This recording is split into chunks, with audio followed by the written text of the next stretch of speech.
Chang here. It is April 7th, and the training tip of the week, or training tip Tuesday, actually has nothing to do with guns. We're going to talk about how to take off gloves. And the reason why we're doing that is because I'm seeing a lot of people out and about who are going to shop for their essentials, and they're wearing nitrile gloves, they're wearing vinyl gloves, and I watch them, and I understand it's trying to protect yourself from other people's germs or the virus, but what I see people do is they leave the gloves on, they reach into their pockets, pull out their wallets, reach into their pockets, pull out their phones, dial their phones, right, and then hold it up to their face. Well, what's the point? Yeah, you may not have anything on your hands, but you've just contaminated everything else. On top of that, when I see people take off their gloves, they're not taking them off correctly and contaminating those hands that they thought were previously clean. So we're going to run through this. The methodology I'm going to teach, it actually comes from the CPR first aid classes that I do. In case you guys were not aware, I am an instructor with the American Heart Association. I'm also an instructor for the American Safety and Health Institute, and I'm actually also a faculty member for the American Safety and Health Institute, so I train their trainers. So I teach this class on a weekly basis.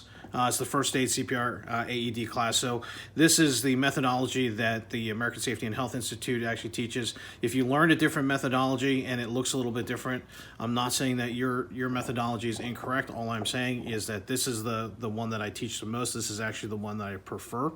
And as long as you're able to take your gloves off safely without contaminating yourself, your methodology is probably not incorrect. It may not be preferred, or it may be preferred by a different organization, but this is going to be done just for folks who have never had this sort of training before, so we can keep everybody safe.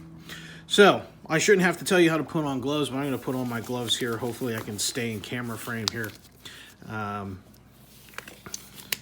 Imagine I just took these out of the box. All right, now I'm going to make sure that I start with the wrist that is most constricted. So notice that I have a wristwatch on this side, but I have nothing over here. Now, if I was wearing an ID bracelet or anything like that on this side, I would look to see which is closer to the hand. The thing that's closest to the hand, that's the side I'm going to start with. The reason for that is this. I do not take off gloves like that. Imagine there's blood, pee, and poop. I think this is the issue with a lot of people here who are contaminating themselves, is they don't realize that there is stuff all over their hands, or the gloves, let's say. And just because they can't see it doesn't mean that it doesn't transfer when you do something like this to try to take off your gloves. Imagine there's blood, pee, and poop all over this. At no point would you go like this to get that stuff onto your skin, possibly infecting yourself. We don't want to get contaminated. So what I'm going to do here is, knowing that this is the most constricted wrist, I'm actually going to start here. But what I want to do is to make sure that I'm not just taking the glove and going like this and pulling it off. All right, notice how the glove's designed. The cuffs are actually smaller than the width of the cuff is smaller than the width of the hand itself. Therefore, these gloves are designed not to come off like this. I have to actually get this cuff opening large enough to actually get my hand through. So more often than not, I tell people to start here. If your wristwatch is covering it, you can start at your wristwatch. What my goal is I'm trying to get this opening right here as large as possible so I can get things to come out of the glove. Now, if I wore my glove like this, I would start here, right where the base of the palm meets the wrist, and I would pull open as far as I can to get that opening of the glove as large as possible. Hopefully you can see that. Now, with that opening large, I want to make sure I'm not poking my way through the glove, not popping it with a fingernail or whatnot. I'm going to go ahead and very gently, very slowly invert the glove and slide this hand out. Notice my hands are moving in opposite directions. Now I'm going to maintain control of this glove in the gloved hand. So the dirty glove that just came off, I'm going to crumple that and trap all of it inside a fist. Now when I move to the other hand, I don't want to grab like this. Again, imagine blood, pee, and poop all over this. I've just contaminated this hand, and heaven forbid I have a really deep paper cut here. I've just possibly infected myself with something. So what I'd like to do is actually get one finger inside the cuff. All right. Now, be gentle and be careful when you're doing this. If this glove's a little tight and you go, what have I done here? I've contaminated myself. So I'm going to get one in here. Now, resist the urge, because we always want leverage. We feel that this is pretty hard to do. So a lot of times we will flip our hand around like this and pull. The issue with this is that if I have any sort of fingernail or there's any sort of weakness in the glove, I'll pop the glove and possibly contaminate myself. So I want to maintain my palm facing my forearm. So I'll get one finger in here.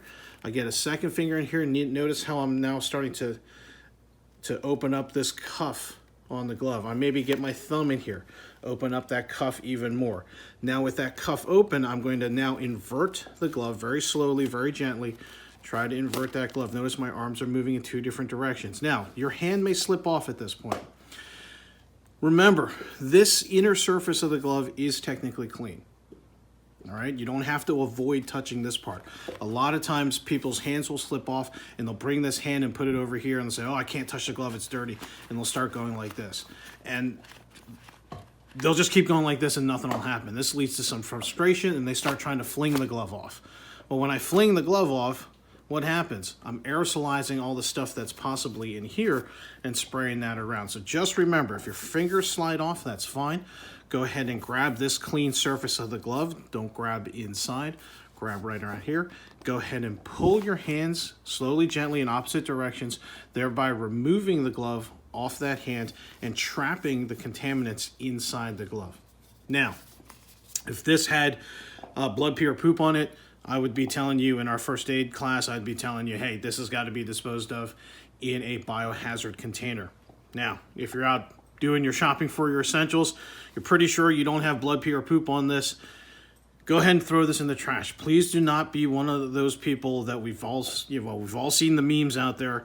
People are just throwing their surgical masks on the ground. They're throwing their gloves on the ground. Listen, throw it in the trash, please. All right. This way we can keep everybody safe and we don't look like a bunch of idiots throwing garbage all over the place. But after you're done with these, you can go ahead and dispose of them. Wash your hands as soon as you get home.